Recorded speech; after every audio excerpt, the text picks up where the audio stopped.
오늘 본문에는 중풍병자가 나옵니다. 이 중풍병자는 그 증세가 심각하여서 혼자서는 결코 단 한 발자국도 일으키고 또 걸을 수 없는 사람인 것처럼 보입니다. 그런데 3절에 보면은 이 사람을 치유의 길로 인도하는 이끌어주는 사람들이 분명히 나오고 있죠. 그런데 그들이 누구인지는 본문에서는 정확하게 나오고 있진 않습니다. 사람들이라고 나오고 있죠. 그러나 짐작하기에는 심각한 문제를 안고 있는 이 사람을 돕고자 한 것으로 볼 때에 이 사람을 어느 때인지 모르겠지만 주위에 있었던 그 사람들보다는 이미 알고 있는 사람, 어쩌면 매우 가까운 친구들, 그리고 매우 가까운 이웃들이라고 우리는 짐작해 볼 수 있을 겁니다. 어쨌든 다행히 이 중풍병자에게는 주변에 이런 친구, 이웃들이 있었다라는 사실이죠. 우리 인생을 한번 살펴보십시오.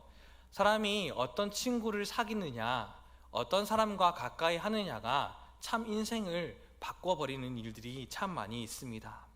친구를 자주 만나고 대화를 하다 보면 그 대화 속 자신의 생각과 그리고 친구의 생각들을 서로가 공유하기 때문에 서로에게 깊은 영향을 주고 살아가기 때문이죠.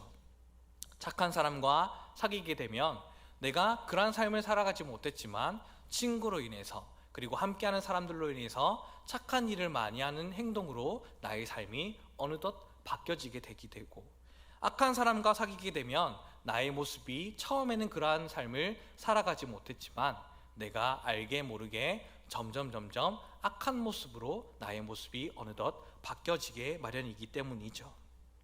책에 관심이 많은 친구들과 함께 사귀게 되면 나 역시도 책에 관심을 가지게 되고, 술을 좋아하는 친구와 사귀게 되면 나 역시도 술에 더 가까워지게 되고, 사람들은 다 그렇게 삶을 살아가게 됩니다. 특별히 우리 성도님들의 가운데에 믿음의 문제를 이와 동일하게 한번 생각해 봐야 되지 않을까요? 어떤 친구를 사귀느냐에 따라서 우리의 신앙생활에 결정적인 영향을 맺고 살아가게 됩니다. 어떤 친구는 하나님과 가까이 할 수 있도록 합니다. 그런 친구와 사귀게 되면 우리는 신앙의 도전을 받게 되고, 나 역시도 이렇게 신앙생활하는 것이 참 하나님의 모습으로 살아가는구나 라는 모습으로 우리는 발걸음을 인도하게 되는 것이죠. 반면 어떤 친구는 그나마 있던 신앙도 잃어버리게 하고 세상과 가까워지게 하게 만들어 버립니다. 그런 친구와 사귀게 되면 자연스럽게 내가 어느덧 하나님과는 멀어져 있는 인생을 보게 되는 것이죠. 어떤 친구, 어떤 이웃과 가까이 하느냐는 그래서 우리의 전 인생의 성공과 신앙의 성공에 매우 중요한 요소이다라는 겁니다. 본문에 나오는 중풍병자는 불행 중 다행으로 좋은 친구, 좋은 이웃들을 사귀었습니다. 이 친구들이 중풍병자를 예수님께 데려가 주었기 때문이죠. 그래서 세상에서 제일 좋은 친구, 제일 좋은 사람이라고 한다면 나를 예수님께 데려다 주는 친구와 사람일 겁니다. 그것을 믿으시길 바랍니다. 이들은 중풍병자의 고통과 절망을 가까이 보았습니다. 그래서 그들 마음 가운데 할 수만 있다면 무언가를 반드시 이 사람에게 해줘야겠구나 라고 생각했겠죠. 그런데 중풍병을 앓고 있는 이 사람을 다른 곳도 아닌 예수님께 이 사람들이 가지고 왔다라고 한다는 것은 결국에 그들이 보았었을 때에 중풍병자에게 가장 필요한 사람은, 가장 필요한 것은, 가장 필요한 영향력은 다름 아닌 예수 그리스도이다라는 것을 그들은 깨달았기 때문에 이들은 다른 곳에 가지 아니하고 중풍병자를 예수님께 가까이 놔두었던 겁니다. 우리 시대의 특징은 타인에 대한 무관심과 냉담함이 참 많고, 그러한 삶을 살도록 정신없이 바쁘게 한다거나 우리의 즐거움을 쫓아 살아가도록 열린 환경들이 참 많이 있습니다. 그래서 우리는 웬만하면 다른 사람에 대해서 신경을 끄고 살아갈 때가 참 많이 있죠.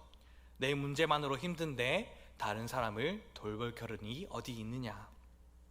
그러나 그런 연약한 우리의 모습과는 달리 우리 친구를 위해서 뭐든 좀 해야 되지 않겠어? 예수님께 이 병든 친구를 데려가 볼까? 아니, 걷지도 못한 사람을 우리가 어떻게 예수님께 데려갈까? 예수님은 정처도 없이 돌아다니신다는데, 아니, 들것을 만들어서 예수님께 우리가 데려가지 않으면 되지 않을까? 예수님을 가까이 할 수 있는 방법들을 가지고 긍정적으로 또 열린 마음으로 그들 사이에 오갔을 이러한 대화를 상상하면서 우리는 친구들의 따뜻한 마음을 한번 돌아볼 수 있을 것 같습니다. 그렇게 하여 친구들이 중풍병자를 들것에 매어 예수님이 계신 곳으로 갔습니다. 그런데 그곳에 가기만 하면 만날 수 있을 것처럼 보였지만 그들 가운데 또 다른 문제, 난관이 놓여져 있었던 것이죠. 사람들이 너무 많이 모여 예수님께 가까이 가기는커녕 얼굴조차 뵙기 어려웠습니다. 그래서 어떻게 해볼 도리가 없었던 것이죠.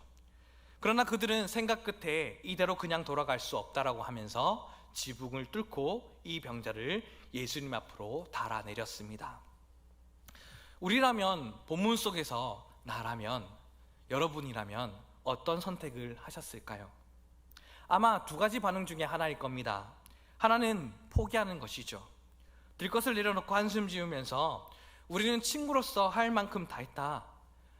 자네도 보기다시피 더 이상 어떻게 하겠어. 저 수많은 사람들이 앞에 있는데 이렇게 가까이 온 것만으로 만족하자 라고 하면서 포기를 해버리는 것이겠죠.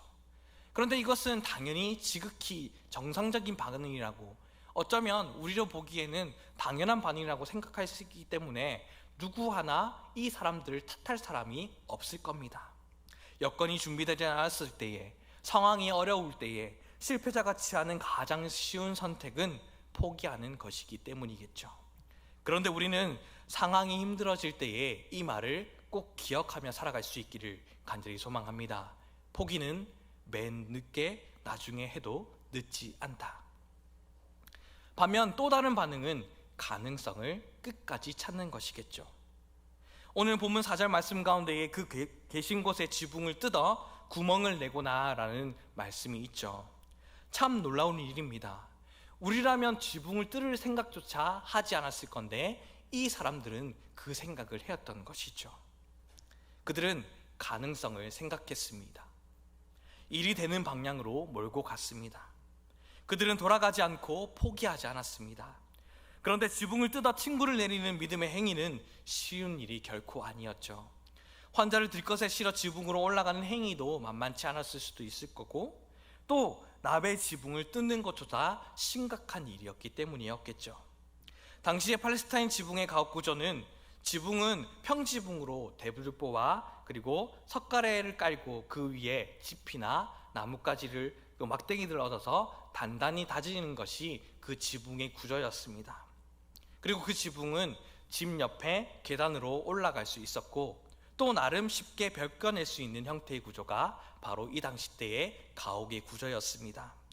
그러나 자칫하면 지붕을 뜯어내다가 흙과 나뭇가지와 같은 것들이 아래로 떨어져 내릴 수도 있고, 그리고 집안에서 말씀을 듣고 있었던 사람들은 갑자기 날벼락을 맞을 수 있는 것 같은 일이 지붕에서 벌어져 있어 눈총을 주고 비난을 받을 수 있었던 만한 그러한 일이었겠죠. 아무튼 상당한 위험한 요소가 분명히 예상됨에도 말미암고 나중에 변상을 다할 각오로 그들은 모험 아닌 모험을 했던 겁니다. 그래서 우리는 이 믿음과 이 모험을 공일하게 한번 생각해 보아야만 하는 것이죠. 친구들은 주님께 가까이 가기만 하면 나을 것이라는 믿음이 그들 가운데 있었습니다.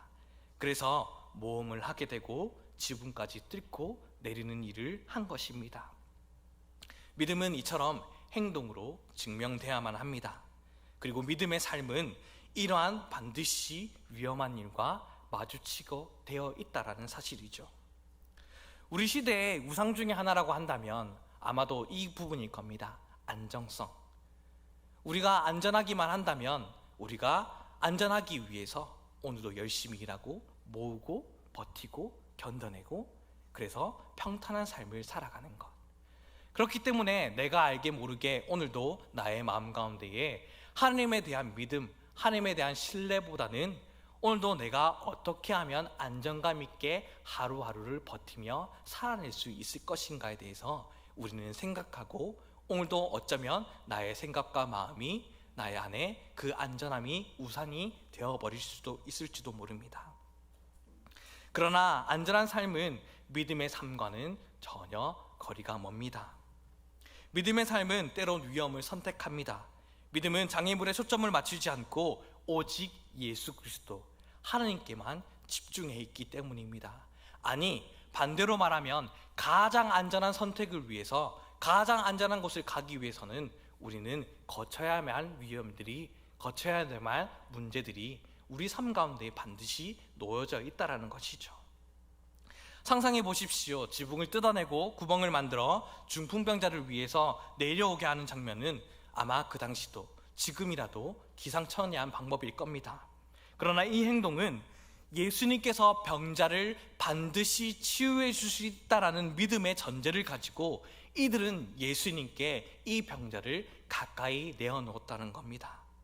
사람들이 웅성거리고 일시적으로 소동이 일어났을 겁니다. 그때에 주님이 이렇게 말씀하십니다. 5절의 말씀에서 예수께서 그들의 믿음을 보시고 중풍병자에게 이르시되 작은 자야 내 죄 사함을 받았느니라 하시니 아멘. 여기서 눈에 띄는 것은 다름 아닌 그들의 믿음을 보시고겠죠. 주님은 친구들의 믿음을 보았습니다. 주님은 친구의 고통을, 이웃의 절망을 외면하지 않고 친구들을 귀하게 여기셨습니다. 친구를 살려내고 하는 그들의 믿음을 칭찬하셨던 겁니다. 그것은 주님의 마음과 통하는 행동이었고 주님이 이 땅 가운데 오신 목적과 동일했던 겁니다. 그리고 그들의 믿음이 결국 기적을 일으켰던 겁니다. 그런데 지붕을 뜯는 네 사람과는 대조적인 사람이 나옵니다. 6절 말씀 가운데 어떤 서기관들이 거기 앉아서 마음에 생각하기를, 앉아있다라는 표현이 있는데 앉아있는 이유가 뭘까요? 행동하기보다는 행동하는 사람을 평가하는 사람이기 때문입니다. 이들은 비난거리를 찾는 데 관심이 많습니다. 이렇게 행동하면 이게 문제지, 이렇게 행동하면 저게 문제지, 우리의 규정은 이렇게 되어 있는데 어떻게 생명을 살린다고 우리의 규정을 무시할 수 있어? 이것에서 벗어나면 안 돼. 특별히 예수님의 행동에 시비를 걸고자 눈에 불을 켜고 앉아 있습니다. 친구에 대한 관심과 사랑을 다해 지붕을 뜯기까지 하며 주님에게로 인도한 사람이 있는가로 한다면 주님의 자비의 행위를 비난하는 사람도 있다라는 말이죠. 서기관들은 가슴이 싸늘하게 식어버린 냉담한 종교인들, 그리고 세상의 사람들을 말하겠죠. 이들은 병든 치유보다 법규, 법, 규정에 더 관심이 많습니다. 이것은 어떻고 저것은 어떻고 따지고 분석하면서 그들만의 기준을 어쩌면 세상의 기준과 잣대로 편가하면서 결론 지어버리며 그것이 옳다고만 말하는 사람이겠죠. 본문은 서기관들과 중풍병자의 친구들의 모습을 대조적으로 나타내고 있습니다. 서기관들은 판단하는 자들이고 중풍병자의 친구들은 행동하는 사람들입니다. 친구들이 은혜를 받는 자들이라면 서기관들은 은혜를 분해해버리는 사람들이겠죠. 한편은 죽이는 사람들이라고 한다면 다른 한쪽은 살리는 사람입니다. 오늘 말씀에 주목할 것은 다름 아닌 이 친구들의 믿음, 이 친구들의 행위에 우리는 주목해야 될 겁니다. 중풍병자는 지금 누워 있습니다. 일어설 수 없고 걸을 수도 없고 혼자 활동할 수 없는 사람입니다. 누군가의 도움 없이는 설 수도 없고 들것에 실려 다녀야 하는 신세입니다. 자신의 운명에 탓하고 죽을 날만 기다리고 있는 무기력한 인생, 그래서 들것에 누워있는 중풍병자는 어쩌면 오늘 죄인된 모든 사람들의 모습과도 같습니다. 다름 아닌 저의 과거의 모습, 여기 앉아있는 우리 성도님들의 그 모습이지 않겠습니까? 우리는 모두 죄에 매여 있던, 살았던 모든 환자입니다. 죄에 대해 무기력했습니다. 우리 자신의 힘으로는 이길 능력이 없는 사람이었습니다. 에베소서 2장 1절 말씀에 보면 우리는 그렇게 죄와 허물로 죽었던 사람들이었다라고 분명하게 기록하고 있죠. 그것이 우리의 과거의 모습, 오늘 들것에 실려있는 중풍병자의 모습이었습니다. 영적인 기기는 마비가 되었고 죄에 대한 감각은 없었으며 하나님께는 나아갈 방법이 전혀 없었습니다. 하나님에 대한 어쩌면 기본적인 인식도 없었을지도 모릅니다. 영적인 기능이 죽은 사람을 하나님 앞에 나아갈 마음이 있을 리 없겠죠. 누군가 우리를 들것에 실어 주님이 계신 곳으로 이끌어 주지 않았다고 한다면 우리도 똑같은 신세로 살아갈 수밖에 없던 존재들이었을 겁니다. 그래서 중풍병자에게는 누군가의 도움이 반드시 필요합니다. 주변에 있는 사람들의 관심이 필요합니다. 절망적인 상태에 놓인 사람들은 스스로가 어떻게 할 수 없으니 다가가야만 합니다. 들것에 실려 나갈 정도라면 비참한 운명에 놓인 사람들이 한두 명이 아닙니다. 우리의 과거를 돌아보시면 어떻습니까? 내가 이 자리 가운데 하나님을 예배할 수 있는 자리로 나올 수 있게끔 수많은 주변의 이웃들이 나에게 복음을 전하였을지도 모릅니다. 사랑하는 아버지, 어머니, 사랑하는 가족이 나에게 복음을 끝까지 전해주었기 때문입니다. 아니, 그 전부터도 우리 가정, 내가 태어나기 전부터도 우리 영혼을 위해서 중보하고 기도하고 복음을 위해서 끝까지 노력했던 그 결실들이 있기에 오늘도 우리는 이 자리에 나와 하나님을 예배하고 있습니다. 내 믿음이 아니라 하나님께서 사용하시는 다른 사람을 통해 믿음의 덕을 보았던 것이죠. 중풍병자가 누린 최고의 축복은 중풍병에서 나온 것이 아니라 그의 곁에 있었던 친구들이 있었기 때문에 어려움을 뛰어넘어 주님에게로 인도해 주신 것이 큰 친구들이 있어서 온전한 회복이 그 가운데 있었다는 사실입니다. 주님은 중풍병자를 향해 죄사함을 말씀하십니다. 5절의 말씀처럼 예수께서 그들의 믿음을 보시고 중풍병자에게 이르시되 작은 자야 내 죄사함을 받았느니라 하셨다 말씀하십니다. 주님은 병이 나았다 말씀하시지 않으시고 내 죄가 사함을 받았다라고 말씀하십니다. 주님이 병을 고치지 못했기 때문에 병이란 단어를 사용하시지 않으셨을까요? 아니겠죠. 주님에는 또 어떤 것은 쉽고 어떤 것은 어려운 것이 있었기 때문에 그렇게 말씀하셨을까요? 아니겠죠. 주님께서는 모든 것을 하시는 분이십니다. 그런데 중요한 것은 오늘도 예수님께서는 어떤 것에 시선을 두고 있고 어떤 것에 중심을 두고 있느냐의 문제이겠죠. 주님의 관심은 육체적인 병이 낫는 것보다 죄의 문제를 더 심각하게 다뤘던 겁니다. 육체가 죽는 것보다 그 영혼이 죽어 영원히 하나님과 가까이 할 수 없는 것이 예수님께서 보기에 그 당시에 있었던 사람, 특별히 중풍병자에게 더 큰 문제였던 겁니다.